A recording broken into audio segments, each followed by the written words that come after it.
movement of weaving and being in relationship. And yes, sometimes it involves tensions. What I saw in a lot of these countries was that indigenous peoples were being pushed to the bottom of the supply chain. For me, the notion of business and leadership and Maori thinking was like dichotomic. Piece of wayfinding leadership is being able to look at the lessons of the great navigators, the oceanic explorers, and be able to say, well, how can we practice that in our lives? Like in silence, we see so much more.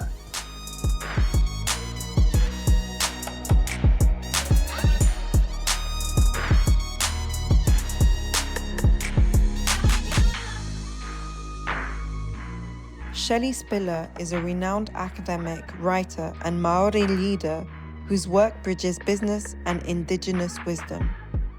Chellie challenges conventional ideas of leadership, showing how relational, spiritual, and ancestral knowledge can transform the way we work and live.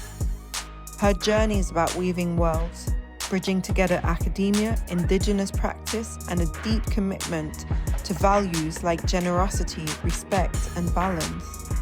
In this episode, we explore what we can learn from Chellie's work, how to deal with authenticity, how to bring spirit into systems, and how to reshape leadership for a more caring, connected world.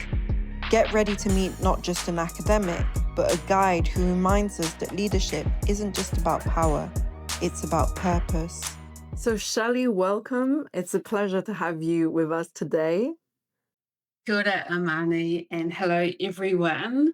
It's really a pleasure to be here.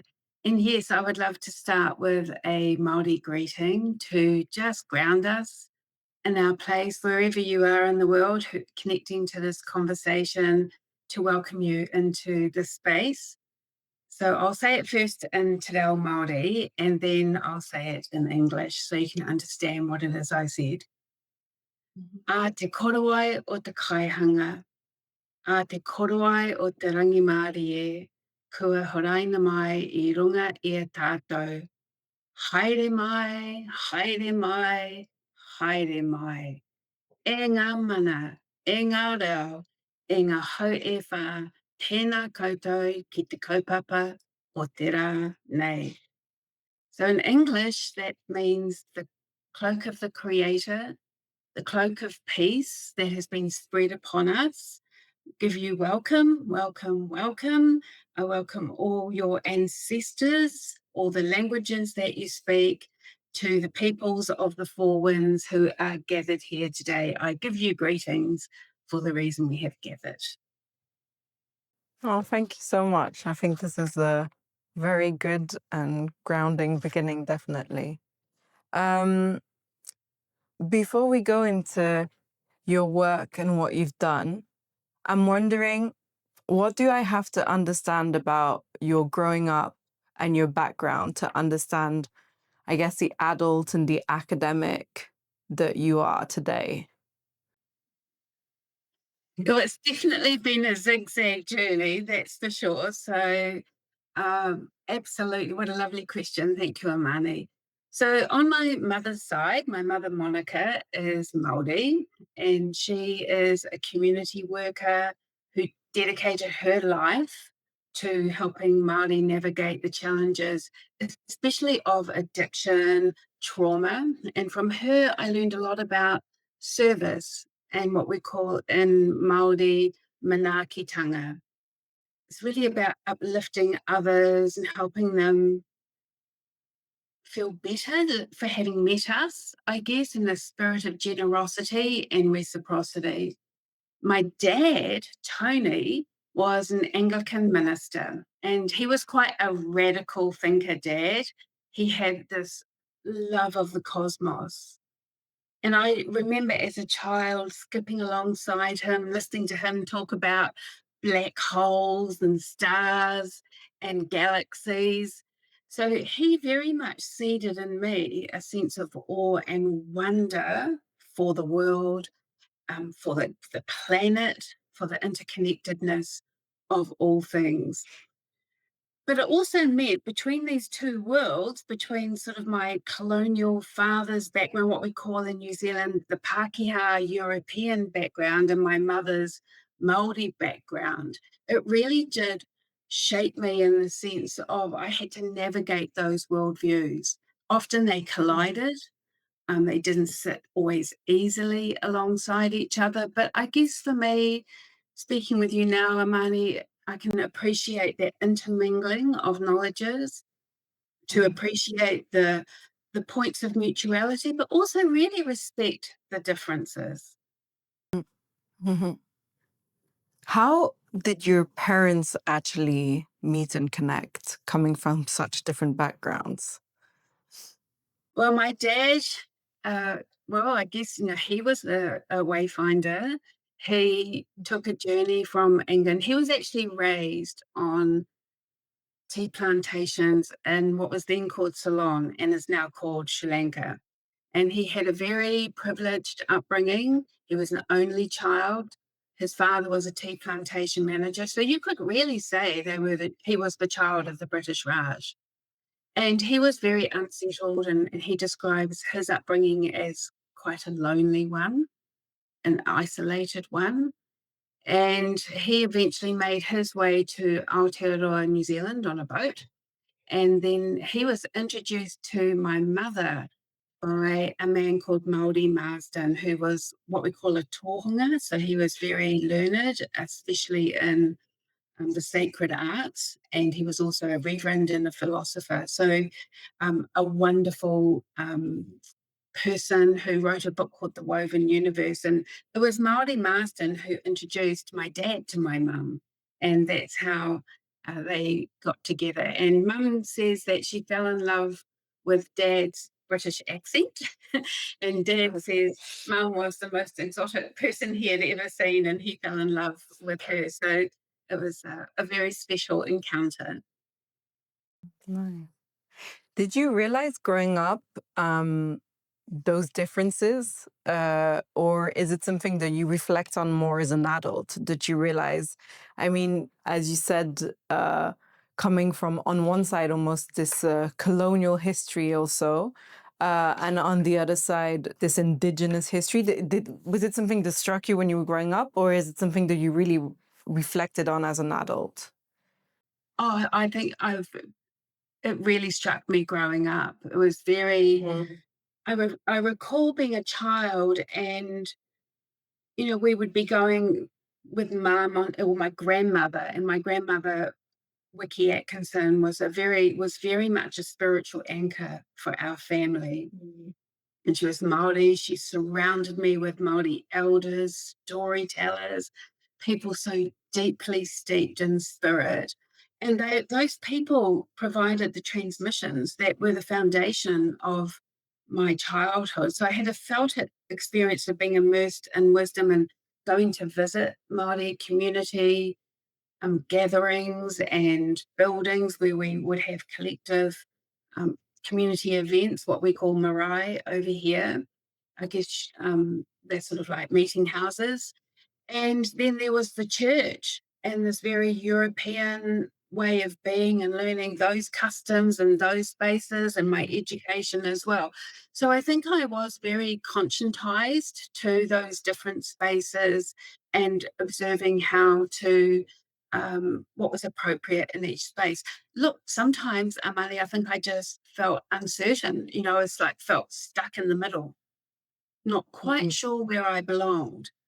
And as I have gotten older, I've come to appreciate that space, the space in between, isn't a space of feeling lost, but I've really learned to appreciate that space, what I call the interspace, and to dwell in that space. And Phi Jane Marsden, one of my mentors, she would say to me, when I was much older, that I was like a ruahine, a woman who moved between spaces. And that really resonated with me when she said Mhm. that. So I do see that as my work in this world, to move between spaces. I really like that. And I think for me, something that's fascinating is we technically come from really like across the world from each other. And yes, I can really identify with that experience being from like both a Western African heritage, English heritage, and growing up in another country where I find that a lot of mixed individuals maybe struggle a lot, you know, growing up, finding what their identity is, etc. And then with time kind of accepting actually, you know, the richness of both heritage. And maybe sometimes I think it can even be a strength. I don't know if you felt it like that, but also I find it helps me see even more critically certain things about my different cultures and really understanding where there's positives, even better understanding how sometimes they devalue each other. And I see it now as a really strong strength. I don't know how you, yeah, feel about that. I do too, but it's definitely been, I call it the chamber of discomfort, entering the chamber of discomfort and going to the edges of my comfort zone. And, a couple of memories come up once very early on in my academic career. And it was my first international conference.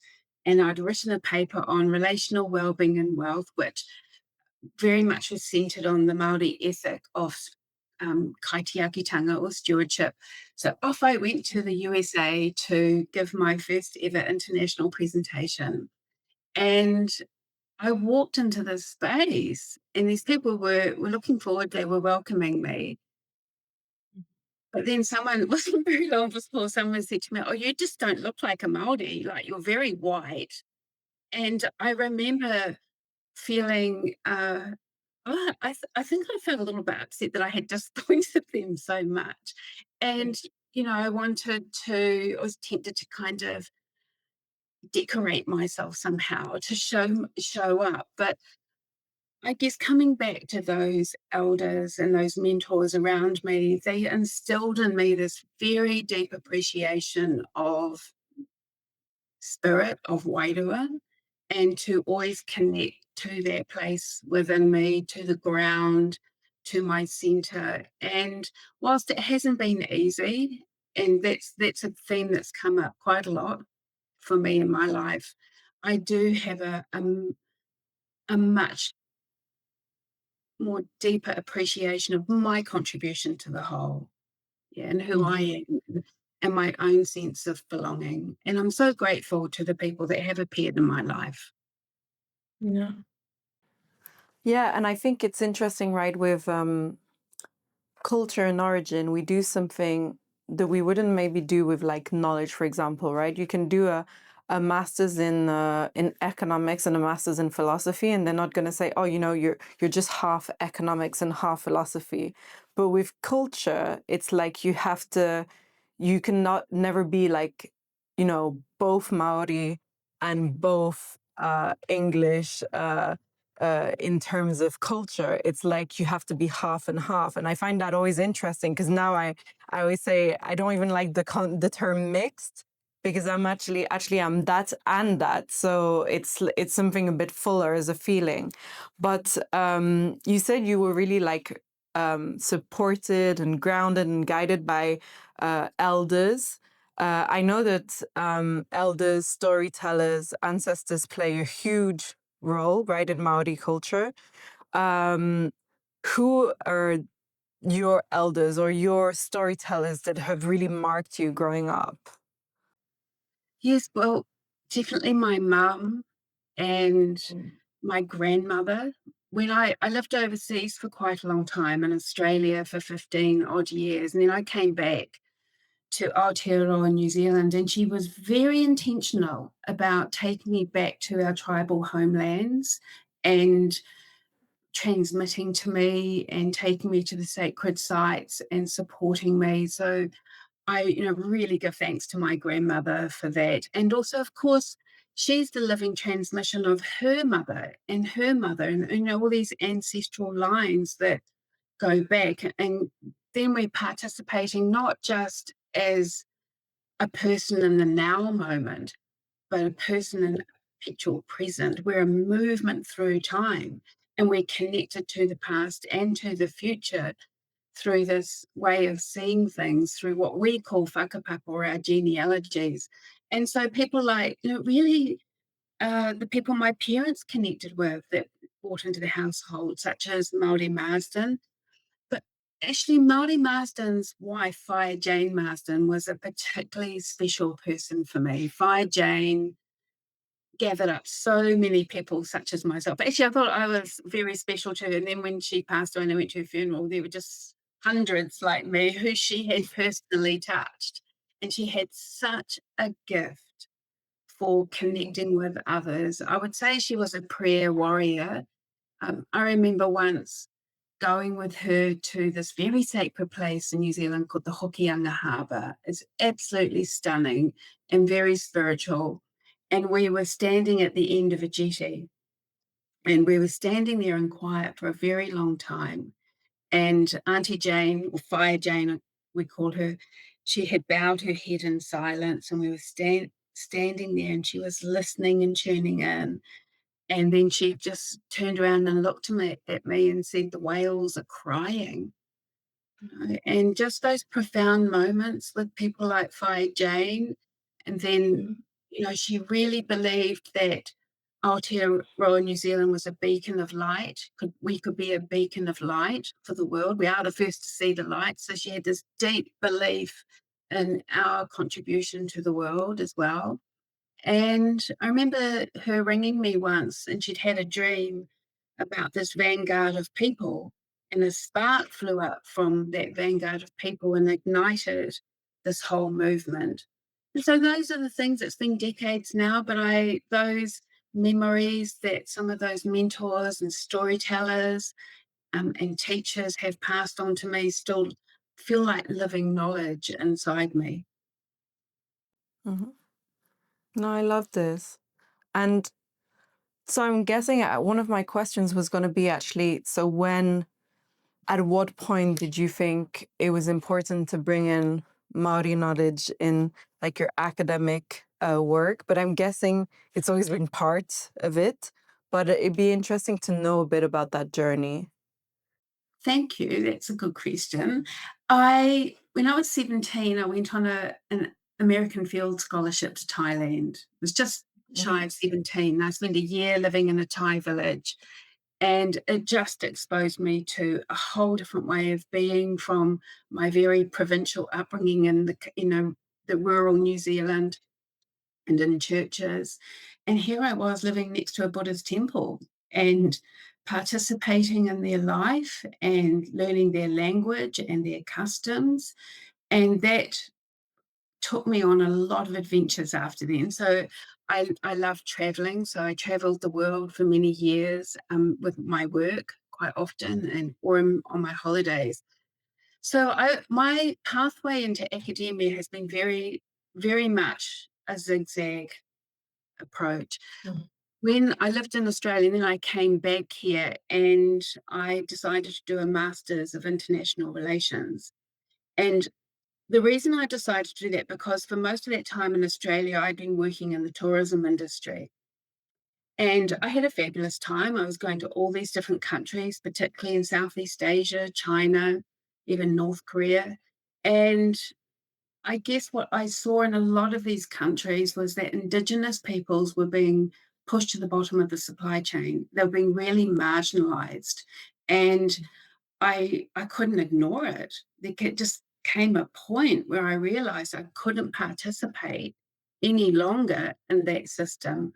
So I decided to do politics. I thought the answer might be there. And then I jumped over into business and did my PhD in Māori tourism businesses. So that was the genesis of pulling together the threads of my experiences to then start to think about how could I contribute and elevate Māori in terms of Māori knowledge and ways of being and stewardship.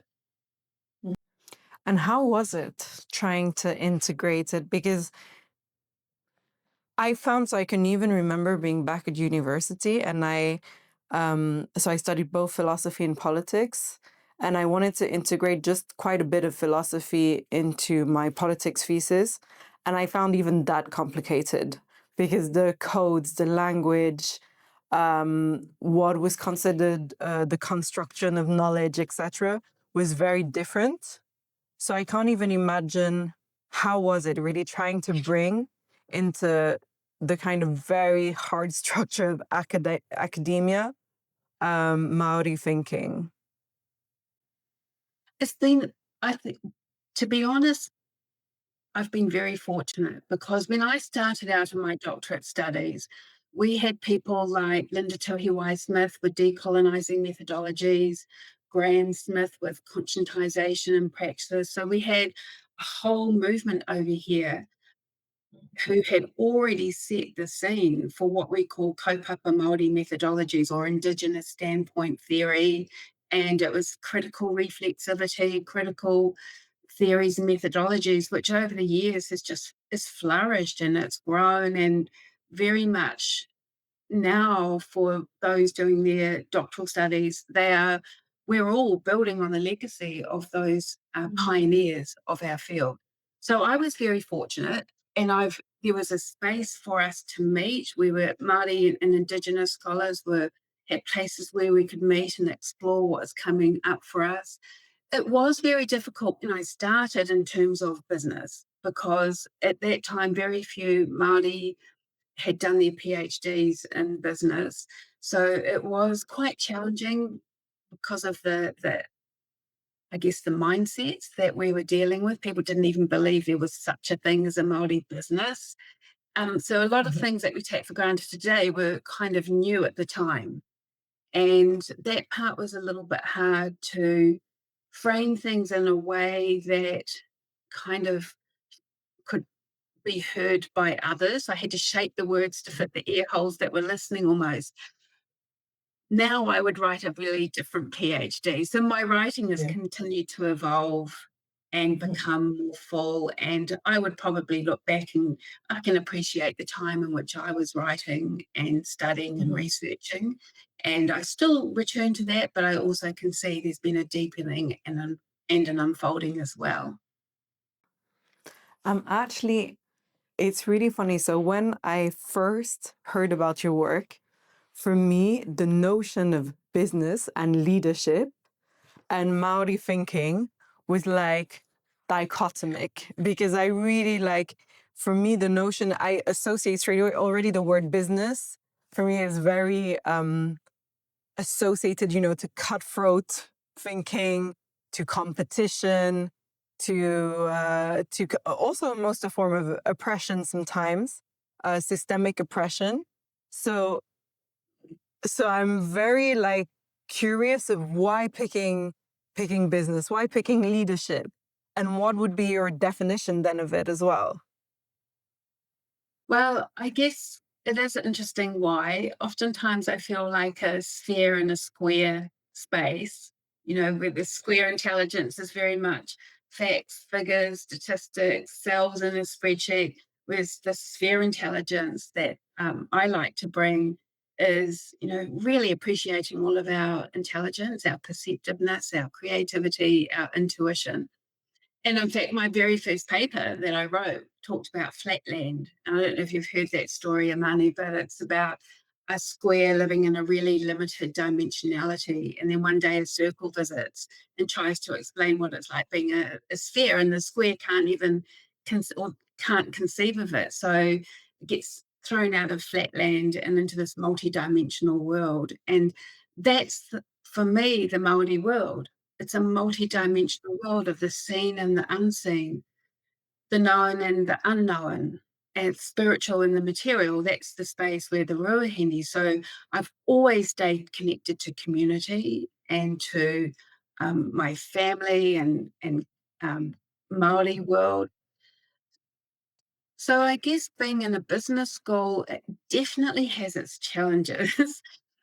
But for me, one of my guiding principles, and this is a quote by Tuiona, who's a Māori economic activist, and he says, the best form of protest is to capture a space and transform it.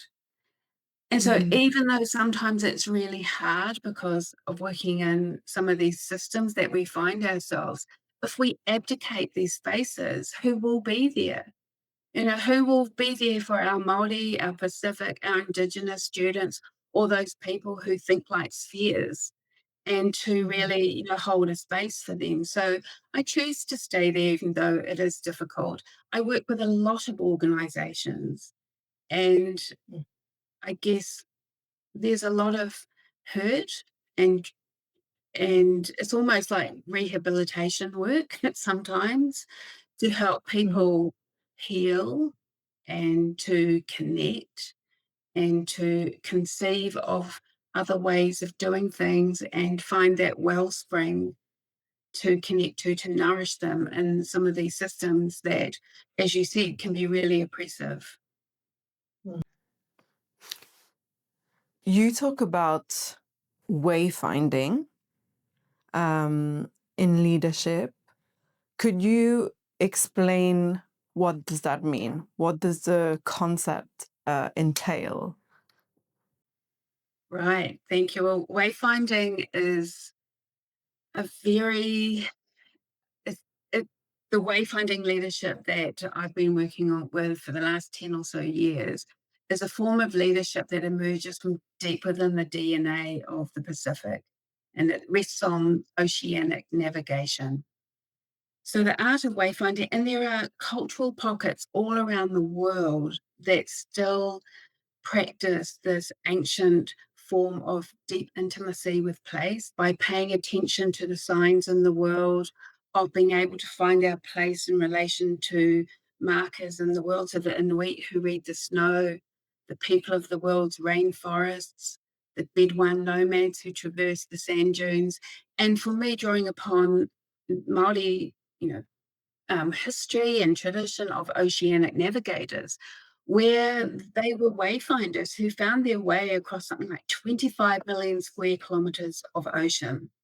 And they were doing it at a time when most of Europe thought that the world was flat, and that if you just travel to the edge of the world, you'd just drop off into a void, or you would flip upside down and enter what we call the antipodes, or the upside down world.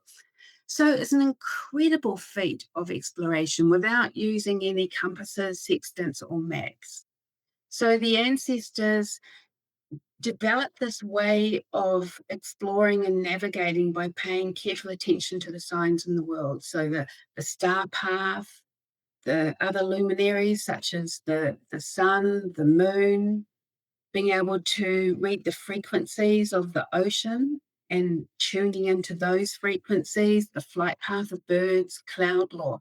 But it isn't just those signs in and of themselves, it's the relationship between them all. So it's very sophisticated systems thinking and being able to pass that knowledge between each other. So there's a huge capacity for being able to adjust to a changing world. So that's the basis, I guess, of wayfinding leadership, is being able to look at the lessons of the great navigators, the oceanic explorers, and be able to say, well, how can we practice that in our lives and be wayfinders in our own life? And be able to, some of the key ideas are to move from stillness, from a place of calm. So we're more effective. We're not just reacting to the world, but we're responding really well, that we're able to pause and see these signs. Mhm. Sometimes these signals are very weak, and we can be so busy that we just ignore them or we can't see them. So being able to tune in to the world around us, to make sense of these different um, signs in the world, the relationship between them, to really harness the power of diversity. So for the last 10 years, I've been, working with wayfinding leadership. It started when I was at Harvard University doing a postdoc work at the Kennedy School on Native American economic development. And I think probably the gem of wayfinding leadership for me is this idea of calling the island to us. And that's why I love the work of the Beyond Lab, Amani. Like when I Mhm. first came across the Hope model, it was like a zenith star. I recognized it because of my work with wayfinding leadership, and that we can Mhm. be in the unknown, we can feel lost, and there's uncertainty. But when we orient to have the right markers, then we'll never Mhm, be lost.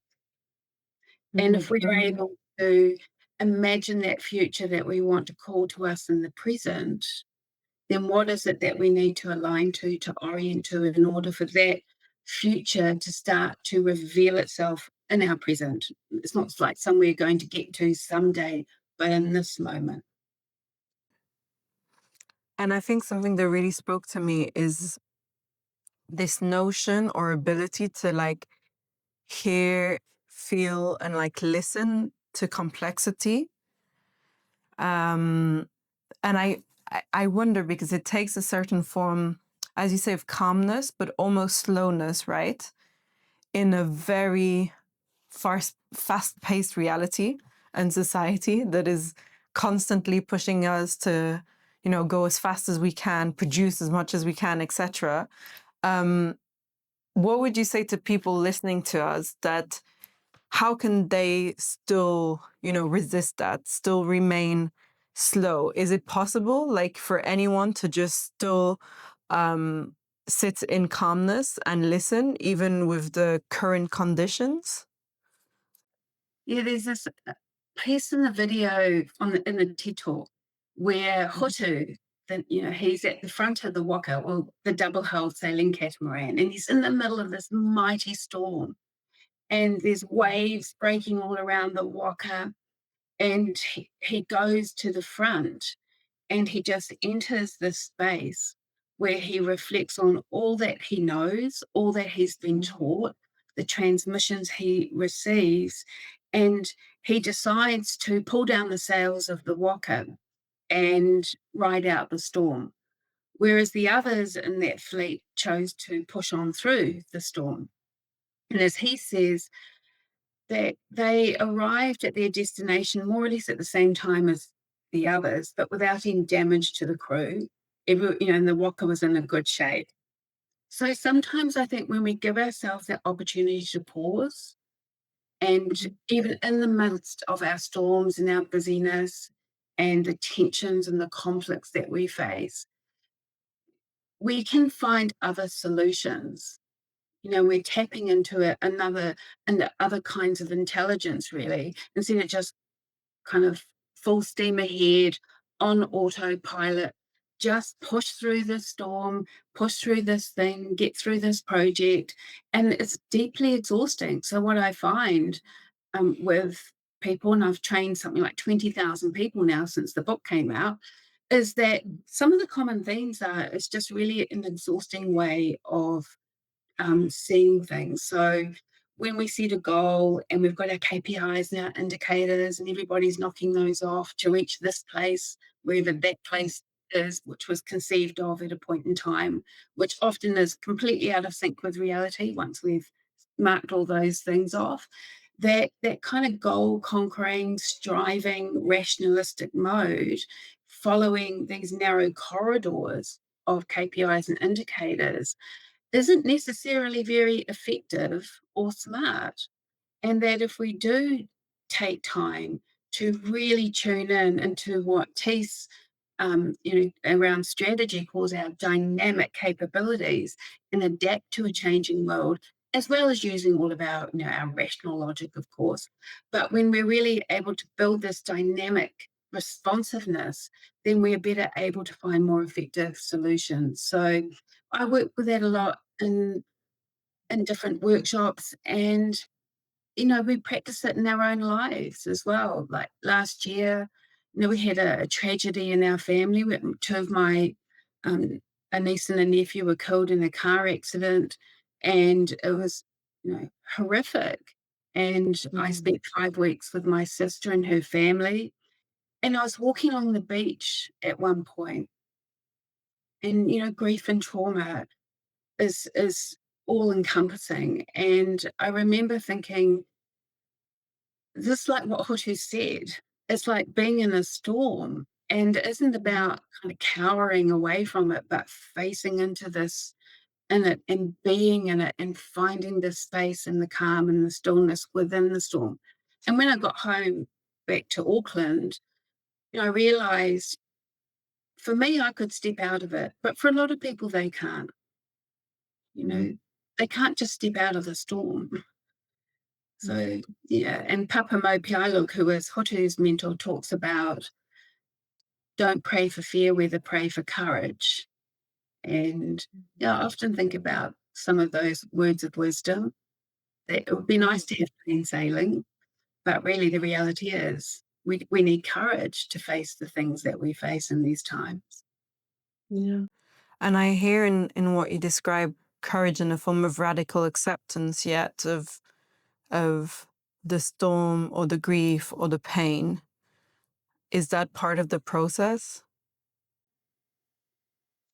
It's about getting closer to reality. And I think, well, maybe, yes, to use your words, radical acceptance, and to be fully present and to get closer. And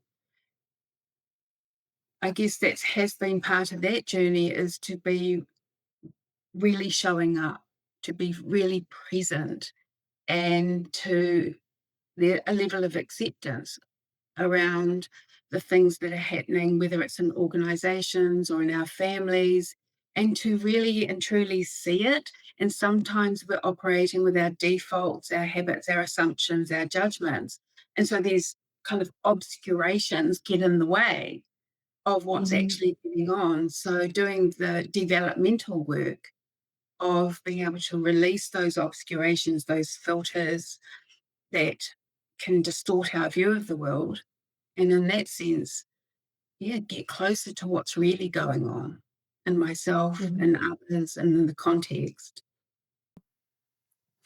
I saw in your work you speak about silence in a way that I found really, really interesting. Um, I don't know if you could tell us a bit more about that. Like, what's your approach to silence? What does it mean? What does it symbolize?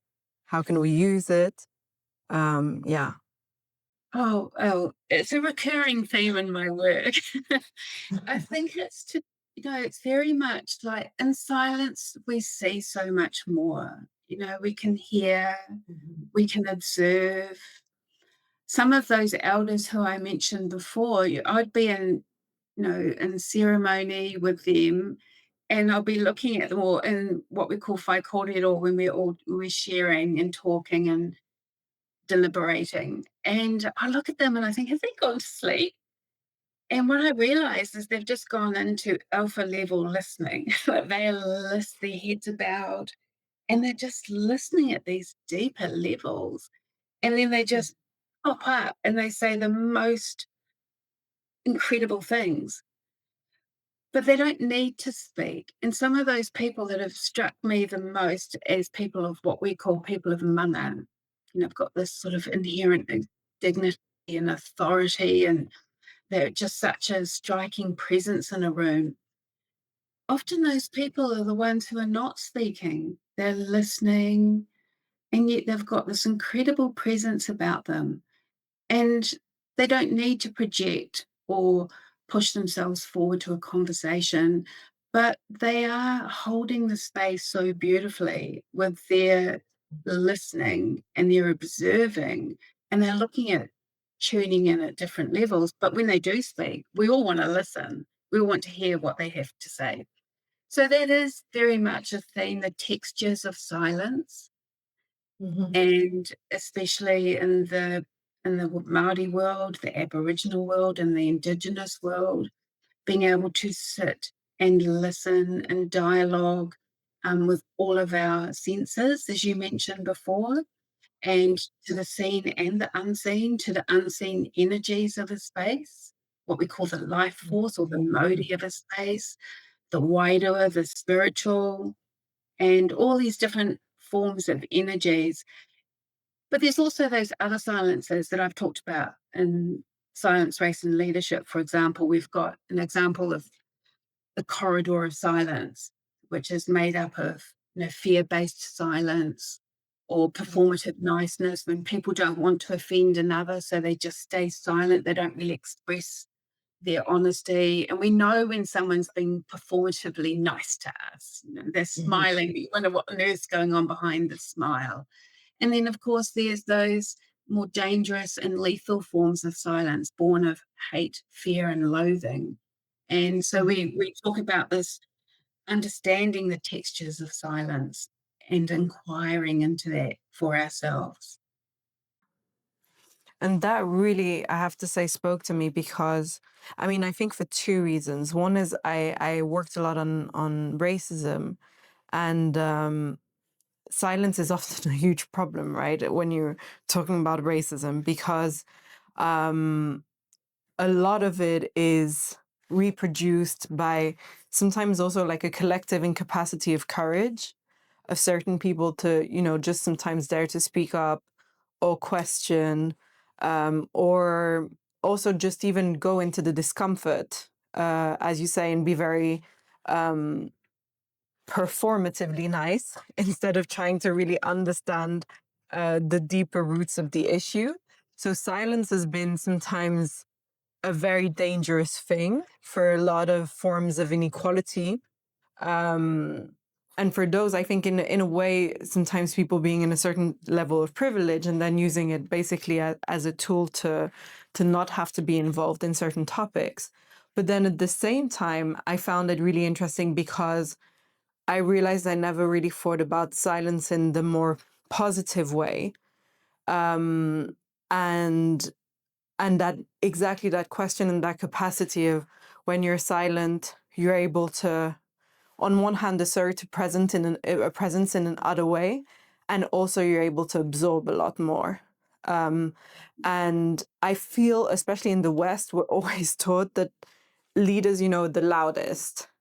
Even if you look at like our political system, I mean, it's pulled to the extreme of being, the loudest, the most shocking. And we even reinforce more and more this culture, even through like social media, etc. It's those who win and those who can say the most shocking things. And Mm. it really spoke to me about this question that actually we need to redefine that, because also what are we rewarding in terms of behavior collectively if we're always rewarding this kind of form of taking up space just for taking up space. So it really spoke to me. And I guess I wonder, how can we even try and collectively go back to rewarding this form of positive silence or this form of capacity of listening, maybe also in a very digitalized world. Mm. Yeah, the world does reward a lot. There's so much noise going on, and it's really hard to tune in when there's all that static and that noise going on around us. And again, coming back to that reason why am I do the work that I do, because some people think that to get ahead, we have to be really loud, speak over others. Just look at some of the meetings that we have where everyone's interrupting, talking over each other, trying to get heard, and no one's really listening to each other. And so I think you're right. This quality or the textures of silence can be deeply personal work. It's a personal challenge to inquire into the nature of silence. So for myself, it can be, am I being silent because I don't want to speak up? And for what reasons do I not want to speak up? Or am I jumping up out of my seat and speaking because I just want to be seen or heard or recognized? And so sometimes it's real work of the ego as well to just check in about the nature of our silence. In organizations, in the workshops that I do, is using this method of inquiry, and how it really works quickly is after setting things up, I'll invite them to go off into groups of 3 and Mm-hmm. 10 minutes each to inquire into what's coming up for them in the context of the work and it's all around Māori knowledge or wayfinding leadership or catalyst leadership, and to just inquire into that. So not to perform or entertain the two that are listening, and the two that are listening don't solve, fix, or interrupt. Their job is just simply to practice art of active listening And then after 10 minutes, the phone goes off, we're on to the next one. And so what that does, I'm always amazed at how deep that can get, how profound it can be for people, because they haven't stopped to listen to another person and give them their attention for 10 minutes for a long time. And so we journey alongside each other at work, in workplaces. We sit next to each other looking at our computers, and we don't know what's going on in their lives. And so it's creating that time for inquiry collectively, and for Mhm. listening, for non-judging, and for respecting. So it needs certain conditions put around it. But I feel it is something in this world, Amani, that we need more of. Just a little bit Mhm. more quiet and a little bit more space to reflect, not just individually, but as a collective, and to really surface our collective intelligence, which I know is part of the Hope model as well. Because if Mhm. we allow that space to emerge, then we'll see new possibilities. Mhm. One thing listening to you is I wonder how would you define actually what it means to be indigenous? Because I feel it's like a word that's thrown around a lot. It's almost now become a bit of a fashion, right? Like we're gonna talk about indigenous knowledge, etc. Um, and then I had a I had a really a realization because with my ethnicity, for example, we're never described as indigenous, yet we can like trace back our heritage back to like Egyptian times. Even my actually the language that my father speaks has been traced back to like Egyptian times in terms of language, etc. But it's interesting we're never described as indigenous, and it hit me when I was like trying to look into it. How like what would you actually how would you define indigenous as a word? What does it mean?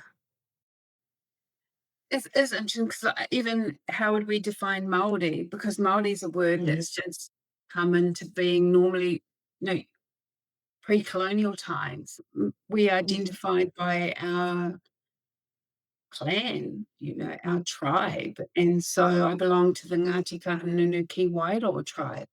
And this idea of even Māori as a kind of generic way of grouping people is kind of Mhm. a modern endeavor, really. And then we could maybe Indigenous fits into that category of trying to organize around a way of being in the world, because it's such a heterogeneous world of peoples.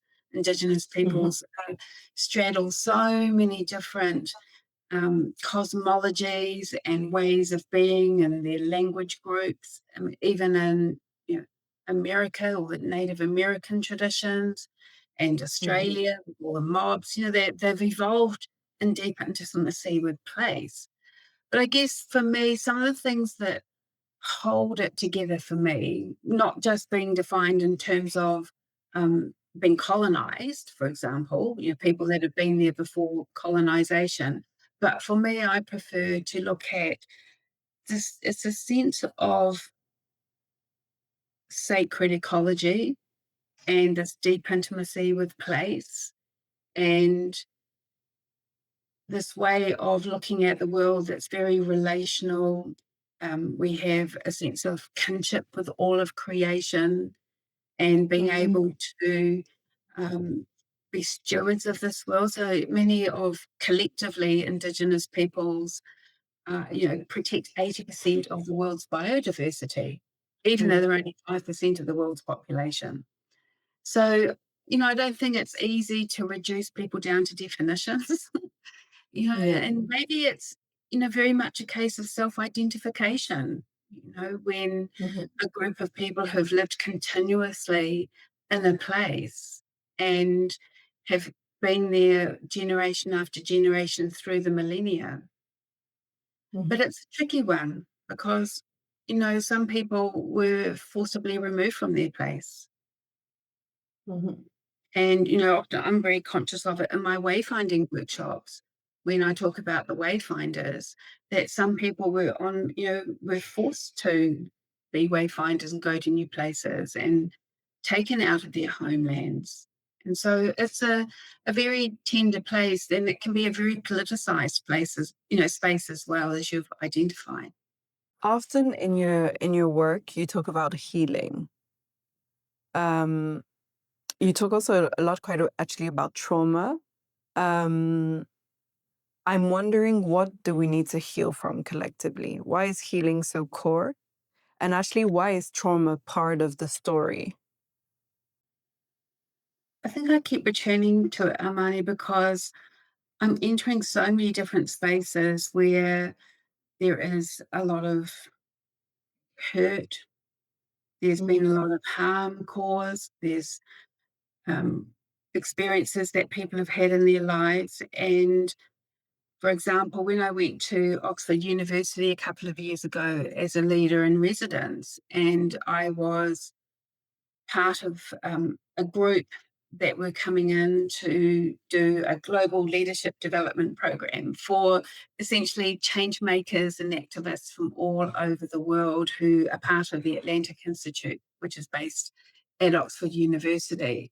And Black Lives Matter, people, indigenous sovereignty movement, people who work with genocides, doctors, nurses, surgeons who work out in the field in Africa, people that work with displaced communities in Southeast Asia, just all manner of people who are working to make the world a better place. Warriors of all sorts, poets, artists, medical people. So I go to Oxford and I walk in the room, and all they can really see is, here's an academic. She's meant to be Maori, but she doesn't really look it. And she's kind of talking to us about leadership and doing this leadership development program. And that came with a lot of wariness, because a lot of people associate, quite rightly, leadership with control, with hierarchy, with elitism, with causing some of these oppressions that you have talked about, and systemic harm. And what I found when I first got there, it was really uncomfortable. So I was kind of being rejected. And I realized I'd gone in with my university ethics form and all ready to go and do my interviews. And they just said, well, we don't even know you yet. And so one of the very first ports of call in The Catalyst Way, the book that came out of that experience, is called The Chamber of Discomfort. So I really recognized my own discomfort. And I had time in Ireland after that experience to really process it and to understand that for a lot of us, we have different forms of things that come up when we encounter others. And that the healing part is, are we going to stay in that chamber of discomfort, of reactivity, or are we going to move on? And are we going to move to heal those parts that are in pain? And so, and it's very much grounded in Māori traditions and many wisdom traditions, of the importance of healing. And so quite often what I see, like with the sustainable development goals or in organizations or people's aspirations for sustainability, is that everyone wants to fix the world, but they're not looking at fixing themselves. So we're externalizing all these problems, and we don't internalize and think that actually maybe it's us that needs fixing. And it starts with healing and creativity and all those healing traditions that are part of our birthright, all of us. So tapping into that. No, so what you say about healing really speaks to me, because I think that that's been a bit of an issue that we faced a lot, also even on the work that we've done on hope. People like to think a bit of like always the outside narrative, right? Like the almost what I call it, but like the fake positive emotions, right? We just need to give like positive narratives and we just all need to remain positive. And actually, in a lot of the hope, we really wanted to bring almost like a collective therapy element to it, of like, actually, no, we need to really look inwards. and we need to see ourselves as agents of change, but therefore also responsible, right, for both change and sometimes for also both harm, and hold more of the gray spaces. So in your work, because you trained a lot of people and been in a very, I guess, also a business context, but do you think that anyone can actually become a leader? Like, do you have to be already in a leadership position to practice what you're saying, or can anyone actually take the role of a leader? Interesting question. When I turned up to Oxford and worked with all those people, they totally rejected the word leader. They didn't like Mm, that word. They see themselves as contributors, as mhm, catalysts, and that's why I came up with the catalyst way. It's sort of this alchemy, their ability to fuse people and context and purpose together. So leadership doesn't rest easily for some people. mhm, And from a Māori perspective, we have this word rangatira, which is sort of synonymous with leadership. We have roles, but then there's this word which is rangatira, which means to rā rangatira, to weave a group together. And I think it's such a beautiful expression of what leadership is, where we're all a thread in that whole. We're all contributing our specialness, our expertise, our effort. We're all moving forwards at certain times and moving back at other times. There's this sort of movement of weaving and being in relationship. And yes, sometimes it involves tension as we find that right fit and balance. And most importantly, in service of a purpose higher than us. So it's what are we in service of?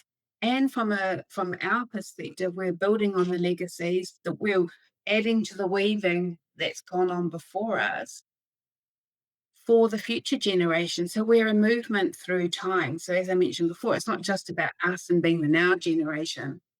But there's also mhm, another way of looking at that word rangatira that comes from one of those people that have touched me so deeply in my life, and that was Fire Rose Pere. And she broke up that word slightly differently, and she said, rangatira is rā, ngāti rā. So light being who belongs to the world of light, which we call the world of light Te Ao Marama, the world that we dwell in now. And what a beautiful way of looking mhm, at it. We are all, each and every one of us, e rā, ngāti rā, a light being who belongs to the world of mhm, light. And in that sense, Amali, we all are leaders in our own life, how we show up, how we carry ourselves in our families, in our workplaces.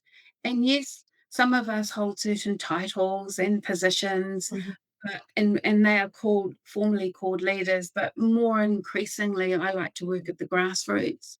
I like to work with mhm, families, with the youth, and really mhm, encourage this sort of deeply held sense that we are all of value, of self-worth, and we're all leaders.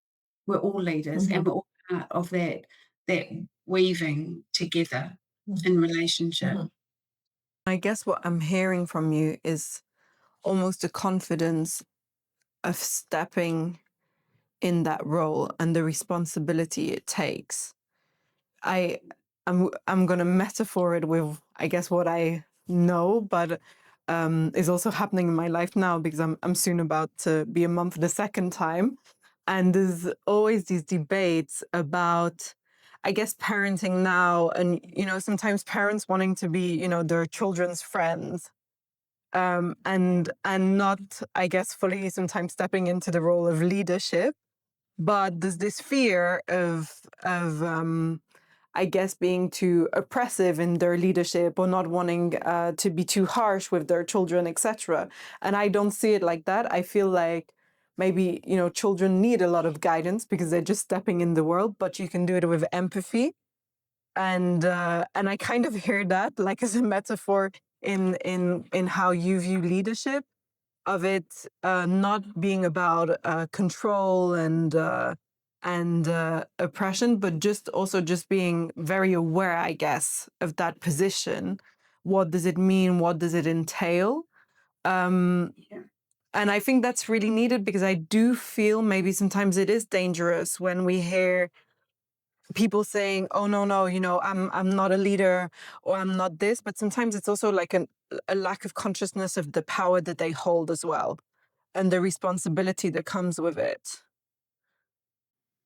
Well, that's right. I mean, I just this weekend, I was up north and we were training some people, and this idea that we each have a rangatira space, a leadership space, and that's how we show up, how we carry ourselves, and the ground from which we move, and what fully supports us to be in that space. What are our practices to ensure that we're well, we're healthy, we're grounded, and we're fulfilling our own special purpose in this world.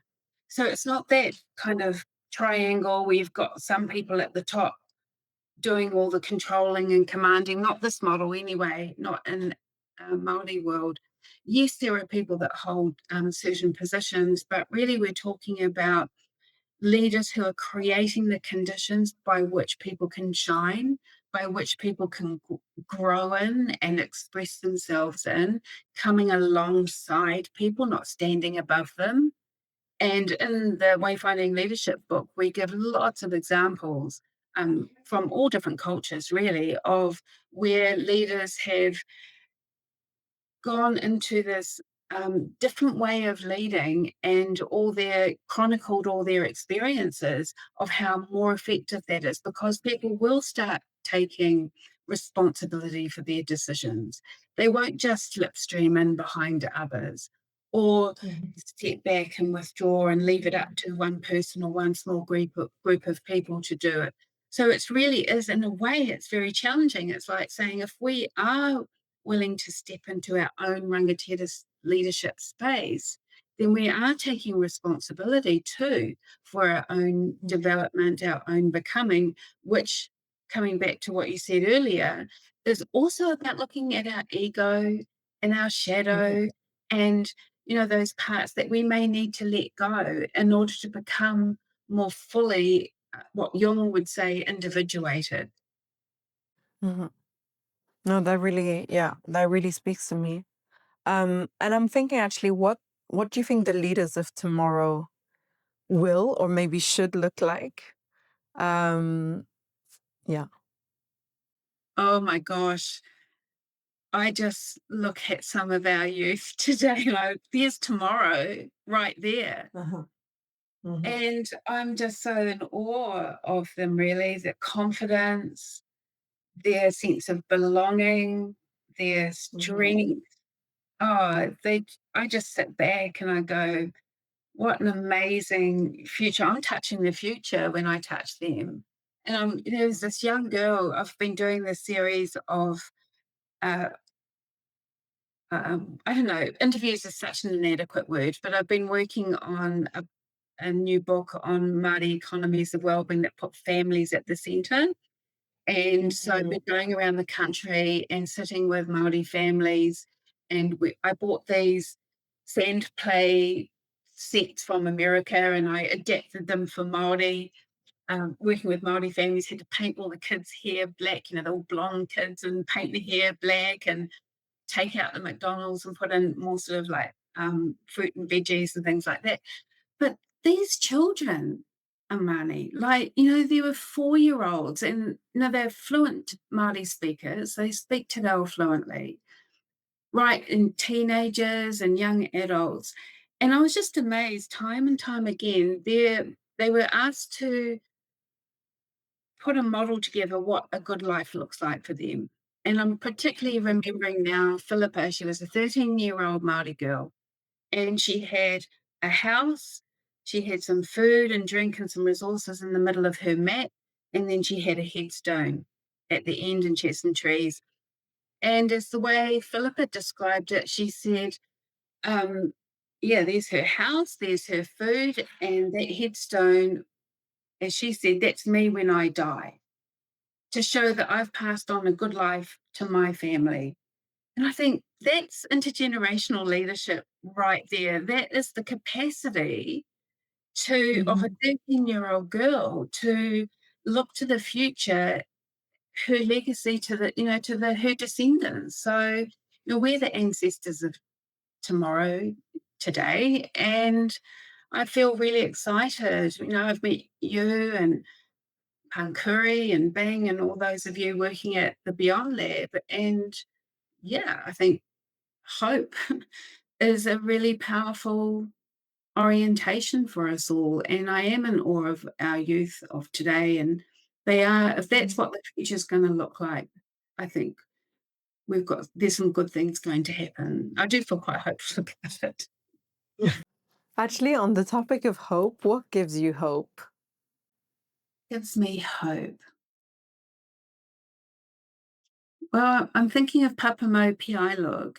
He was a hautū. He was a mentor of hautū and a lot of the modern day wayfinders, navigators, there's oceanic ones, and he came from the island of Satawal in Micronesia. And Papamo said that the code for wayfinding was love, light, and frequency. So I reflect on that.